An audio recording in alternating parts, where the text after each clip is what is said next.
오늘이야 지금 말씀 TV 채널에 들어오시는 구독자 여러분, 예수님 이름으로 축복감 인사드립니다. 저는 서울 방배동에 있는 충만한 교회에서 26년이 넘도록 예수님 이름과 성령의 역사로 일반 병원에서 고치지 못하는 귀신 축사, 우울증 치유, 공황장애 치유, 조현병 치유, 불면증 치유, 악성 두통 치유, 치매 치유와 치매 예방, 파킨슨병 치유, 각종 암을 포함한 육체 불치질병 치유, 뼈관절 디스크, 척추 협착증 치유, 악성 근육통 치유, 개인 가정의 삶의 문제 치유, 물질 문제 치유, 부부 문제 치유, 지평기도 내적 치유 등을 전문으로 치유목회하는 강요세 목사입니다. 그동안 수천 명, 수많은 환자들을 예수님 이름과 성령으로 치유하여 정상적이고 행복하고 사람답게 삶을 살아가도록 인도했습니다. 그리고 목회자들 말씀과 성령으로 성령의 강한 불과 성령의 은사와 치유 능력을 받아 전은 치유 사역자로 치유 목회하도록 훈련했습니다. 특별하게 저와 같이 교회를 개척하여 치유 목회를 하시겠다고 준비하는 목회자가 계시다면 저에게 전화나 메일로 알려주시면 상세하게 안내해 드리겠습니다. 찾아오시면 성령 하나님께서 저에게 역사하시는 성령의 권능과 성령 은사와 치유 목회의 비결을 1대1로 전수하여 드리겠습니다. 지금도 매주 월, 화, 금, 토 오전에 귀신축사 네트워크 깊은기도 치유집회를 진행하고 있습니다. 밤 집회는 매주 화요일 밤 19시 30분부터 성령치유 귀신축사 깊은기도 집회가 있습니다. 특별하게 구정명절 기간인 2월 16일부터 18일까지 매일 오전에 하나님 음성 듣는 훈련을 무료로 진행할 것입니다. 깊은 기도하며 하나님 음성을 듣는 일에 관심이 있는 분들은 참석하시길 바랍니다. 특별히 상태가 중한 분들과 성령의 강력한 불을 빨리 받고 싶은 분들에 대해서는 매주 토요일, 주일 오후 1시 반부터 예약하여 개별 집중 특별 치유 안수기도 시간을 갖고 있습니다. 한 번에 2명밖에 할 수 없으므로 필히 일주일 전에 예약을 해야 됩니다. 오시면 자신의 눈과 몸으로 느끼고 주변 사람들이 알아볼 정도로 획기적이고 강력하고 능력 있는 치유가 체험적으로 나타납니다. 반드시 일주일 전에 전화 확인하시고 예약해야 됩니다. 오셔서 영적, 정신적, 육체적인 고통을 지속적으로 해결받으시길 바랍니다. 이 강의는 제가 지난 26년 동안 사역하면서 밤잠을 자제하면서 체험한 100여 가지 저서 중에서 한 권 한 권 강의하는 것입니다. 다음 동영상은 매집회 안수기도관 성령의 강한 불의 역사로 일어나는 개별 안수 치유 맛보기 영상입니다. 은혜가 있으시기를 바랍니다.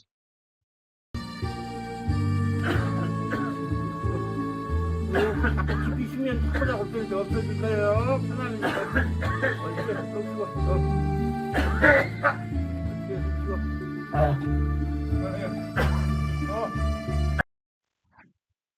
편안히 요한복음 2장 13, 22절에서 유대인이 유월절에 가까운 때로 예수께서 예루살렘으로 올라갔었더니 성전 안에서 소와 양과 피를 파는 사람들과 돈 바꾸는 사람들이 앉아있는 걸 보시고 눈꾼으로 채찍을 만드사 양이나 소를 다 성전에 내쫓으시고 돈 바꾸는 사람 돈을 쏟으시며 상을 엎으시고 비둘기 파는 사람들에게 이르시되 이것을 여기서 가져가라. 내 아버지 집은 장사하는 집을 만들지 말라 하시니 제자들이 성경 말씀에 주여진을 3만원 열심히 날 삼키는 것을 기억하더라. 이에 유대인들이 대답하여 예수께 말하기를 내가 이런 일을 행하니 무슨 표적을 우리에게 보이겠냐. 예수께서 대답하여 이르시되 너희가 이 성전을 헐라 내가 사흘 동안 일으키라.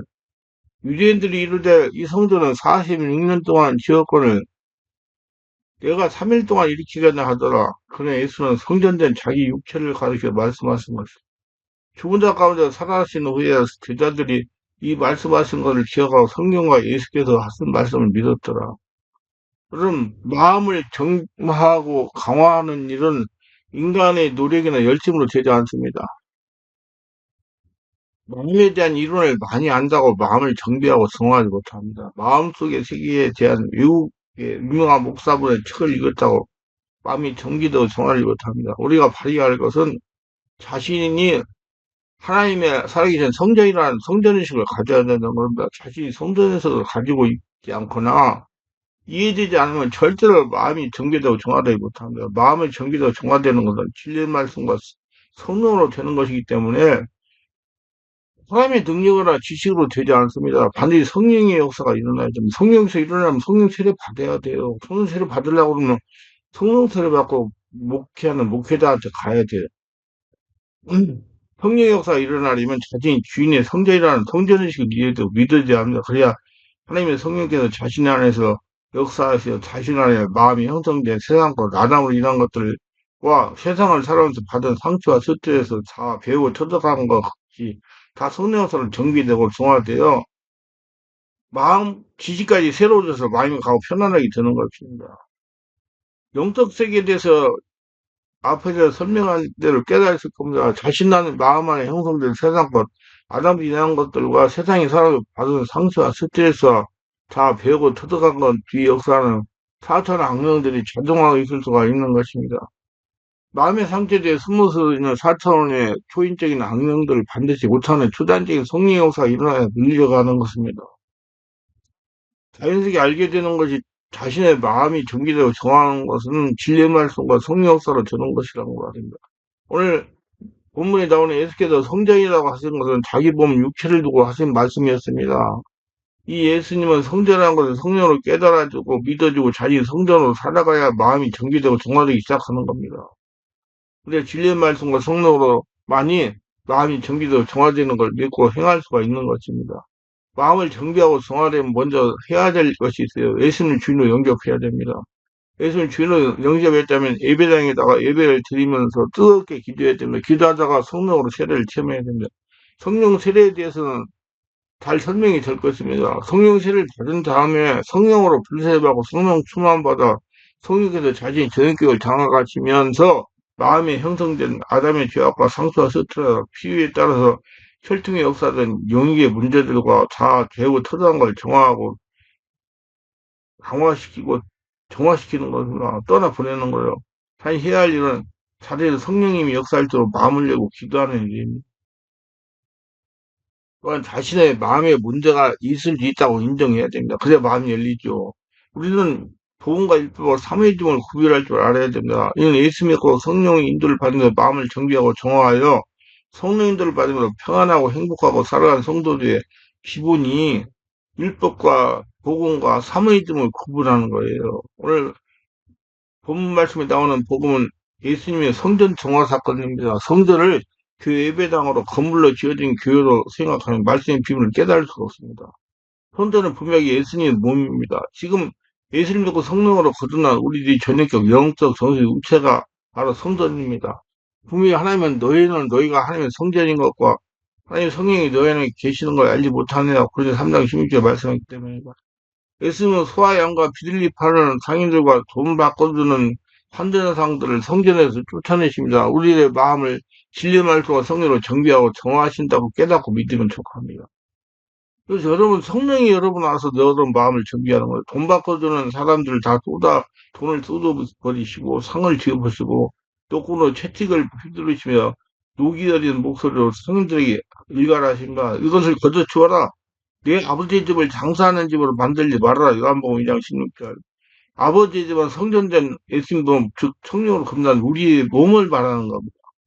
우리 대단한 겁니다. 이런 본물의 여러분이 이 간격을 보고 있던 유대 사람들이 예수께 묻습니다. 당신이 이런 일을 하다니 무슨 표징을 보여주겠어? 표징은 눈에 보이는 기적을 뜻합니다.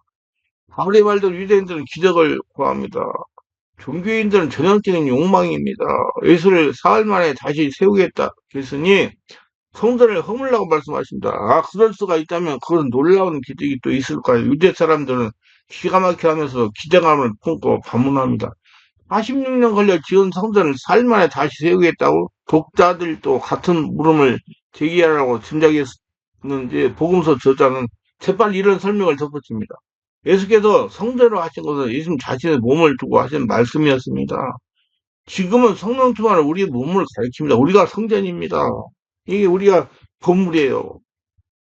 여러분들이 이거를 깨달아주고 믿어줘야 마음을 정비하고 정화할 수가 있습니다. 예수님은 성전과 자신을 동일시 하셨습니다. 그래서 성전을 허무는 것을 자신을 죽는 것을 상징하며 성전을 다시 세우는 것을 자신이 부활하는 것을 상징합니다. 오늘 말씀을 잘 들으셔야 돼요. 오늘 복음의 핵심인 성전 정화의 바탕에는 이런 예수님의 성전 의식이 깔려 있습니다. 성전은 하나님이 현존하시는 곳입니다. 하나님은 우리 영적 정신 육체 안에 주인으로 계십니다. 하나님은 건물에 안 계세요. 우리 안에 계세요. 세례관도 증언하지 성전인 예수 안에는 하나님이 현존하십니다. 나는 성령의 비둘같이 하늘에서 내려와서 그분이 몸을 보았습니다. 요한복음 1장 3절. 그런데 유대인은 46년이 걸려 지었다고 자랑하는 예루살렘 성전은 하나님의 현존의 장소가 아니라 여과되지 않은 인간의 욕망이 난무하는 장사의 집이 되었습니다. 장사하는 집.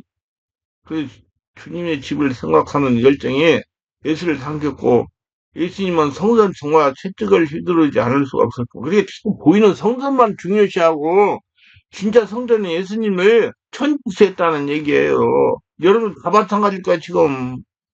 분명히 사도행전 7장 40절 50절에 보면 지극히 높으시니 손으로 지은 자는 계시지 아니하시나요. 선지자가 말한 바 주께서 이르시되 하늘은 나의 보좌여 땅은 나의 발성상이니 너희가 나를 위하여 무슨 집을 지켰으며 나의 안식일 처소가 어디냐. 이 모든 것이 다 내 손으로 지은 것이 아니냐 한 것 같으리라고 말씀하고 계십니다. 다시 한번 강조합니다. 예수님과 성령을 거듭난 우리들이 하나님의 성전입니다. 마음을 정비하고 정화하는 것은 우리 몸된 성전을 정화하고 정비하고 강화하는 것입니다. 할례라가 성전이 되게 돼 하나님이 주인 되게 하는 거예요. 예수님은 성전이라는 단어의 의미를 변형시키셨습니다. 유대들에게 성전은 40년에 걸려 지은 건물로 아는 반면에 예수님에게는 성전은 자기 몸입니다. 그러니까 유대인들 지금도 예수 믿는 사람, 유대인들 같은 사람은 보이는 예배당이 성전이라고 하는 거예요. 그런데 저같이 성령을 거듭난 사람은 나가 하나님이 성전이라고 하는 거예요. 유대인들이 성전은 사물임에 반해 예수께서는 말씀하시는 성전은 인격입니다. 사물에서 인격으로 의미 변형, 놀라운 변화입니다. 이뿐 아닙니다. 유대인들은 사실의 세계에서 단조롭게 사고하지만 예수님은 은유의 세계에서 풍요롭게 살아가십니다. 따라서 예수님을 이해하려면 사실의 세계를 벗어나 은유의 세계로 들어가고 영적인 세계로 들어가야 된다 이 말이에요. 성령 거듭나야 된다는 얘기야. 이런 성령 인도를 받으면 성령으로 길을 깨달아만 보고 이해가 가능한 겁니다. 그래서 눈이 성령으로 열려야 돼요. 사실에 도착 가치는 순간 종교는 생명과 힘들을 잃게 됩니다. 예수님을 이해하려면 이러한 신적 의미 변형에 익숙해져야 되는 것입니다. 예수님은 이 의미 변형의 색깔로 시인이나 다뤄놓기 때문인가 요한복음에는 의미 변형의 또 다른 예가 나옵니다. 예수께서 사마리아 여자에게 물을 달라고 청했을 때 여자가 유대인 남자도 어떻게 개인 사마리아 여자에게 물을 달라고 할 수 있느냐 묻자 사마리아 여자들은 개요 개. 개하고 상종하는 유대인들은. 근데 예수님은 상종하잖아요. 예수는 뜬금없이 너에게 물을 달라는 사람이 누군지 알았더라면 그는 너에게 생수를 줬을 것이다. 요한복음 4장 7절로 10절 대답합니다. 여자가 예수님께 누군지 모른다는 말씀입니다. 예수님이 계속 설명하는 여기에 물의 의미가 생수로 변형됩니다. 하지만 이게 끝이 아닙니다. 여자와 대화가 더 깊어지는 동안 내가 주는 물은 영생에 이르게 하는 샘물이 될 것이다. 요한복음 4장 14절 이렇게 말하면서 예수님은 물의 의미를 또 한 번 변형시키십니다. 생수로 의미가 확장된 물은 이제 영생에 이르게 하는 샘물로 의미가 심화됩니다. 예수님은 떡이라는 말의 의미도 변형시키신다. 내 아버지께서 너희에게 하늘로부터 참떡을 주신다. 요한복음 1장 32절. 허기를 달리는 물질로 떡이 참떡으로 의미가 확장이 됩니다. 하지만 참떡은 다른 의미의 변형의 과정을 거치게 됩니다. 여기가 생명의 떡이다. 내게를 오르는 사람 결코 줄이지 아니할 거예요. 요한복음 1장 35절. 떡은 참떡으로 의미가 확장되고 참떡은 생명의 떡으로 의미가 심화됩니다. 그래서 엘리야가 갈멜 사는 그 호레 뜰기나무 밑에서 죽겠다고 그럴 때 천사가 떡을 가까워 먹였잖아요. 이거 그 하나님이 주시는 떡, 생명의 떡. 그리고 이 생명의 떡이 바로 예수님이서 여기서 끝내는 게 아닙니다. 예수님 이렇게 말 나는 하늘에서 내려오는 살아있는 떡이다. 이 떡을 먹는 사람은 누구나 영원히 살 것이다. 내가 줄 떡은 나의 살이다. 요한복음 6장 51절. 이제 생명의 떡은 예수의 살이라는 새로운 의미로 비약이 됩니다. 그래서 이렇게 의미를 변형시키는 이유는 무엇일까? 간단합니다. 예수님은 하나의 사물이나 물질의 의미를 변형시킴으로써 사람들이 피상적인 세계에서 더 깊은 안 보이는 영적인 신적인 세계로 이끌어 가십니다. 보이는 세계에서 보이지 않는 신의 세계, 영적인 세계, 물질적인 세계, 영적인 세계, 신적인 세계로 현상적인 세계에서 본질에서 영의 세계로 이끌어 가시는 겁니다. 그래서 여러분들 자꾸 신적인 세계에 눈을 볼 수 있는 자가 되어야 돼요. 보이는 거 가지고 판단하지 말고 예수 믿는 여러분들 보이는 세계 모르지 않고 보이지 않는 신적인 세계로 이끌어 가시는 것입니다. 이는 보이지 않는 사람 의식하지 않도록 이렇게 경고하시면 예수께서 대답하여 이르시되 너희가 사람의 미혹을 받지 않도록 주의하라. 많은 사람이 내 이름으로 와서 이르되 나는 그리스도여 많은 사람을 미혹하여 마태복음 24장 4절로 보이지 않는 하나님께 집중하고 보이지 않는 하나님을 살아계신 하나님으로 믿으라는 진리입니다. 보이는 사람의 미혹을 대해서는 여러분 상세하게 설명해 들 것입니다. 앞으로 유튜브에 대해 설명을 할 거예요. 그래서 보는 사람 따라가면 안 돼요. 안 보이는 하나님을 믿고 따라가야죠. 그래서 하나님을 보는 눈이 열려야 돼. 내가 하나님을 배우니 내 삶이 풀렸다. 있습니까? 앞으로 뭐 내년 1, 2월 달에 눈이 열려 주님을 뵈니 풀리는 사람들이라는 제목으로 책이 나와요. 그게 되었는데. 근데 주목해야 할 또 다른 하나의 살장이다. 이런 의미의 변형의 과정에서 하나의 예수님은 최종 의미와 자신을 동일시합니다. 물에서 시작하여 생수를 거쳐 영생이라는 샘물로 의미가 변형되는 과정에서 예수님은 최종의 의미가 영생이라는 샘물 자신을 동일시합니다. 그래서 예수님 만나고 예수님을 믿으면 영혼에 이르게 하는 생명이 된다, 영생. 그래서 예수님은 생명이 되죠. 말씀이 생명이고. 마찬가지로 떡에서 시작하여 참떡이를 거쳐 생명의 떡으로 의미가 변형되는데 이 과정에서도 예수는 최종 의미의 생명의 떡과 자신을 동일시합니다. 그래서 우리 예수로 붙잡고 내 안에 성령 충만해가지고 하늘나 성전 돼가지고 보이는 거 따라가지 말고 안 보이는 신의 세계 영적인 세계를 발휘하려고 안 보이는 하나님을 쥐는 모습 하나님을 배워가지고 틀린 인생 사실을 예수님으로 축원합니다.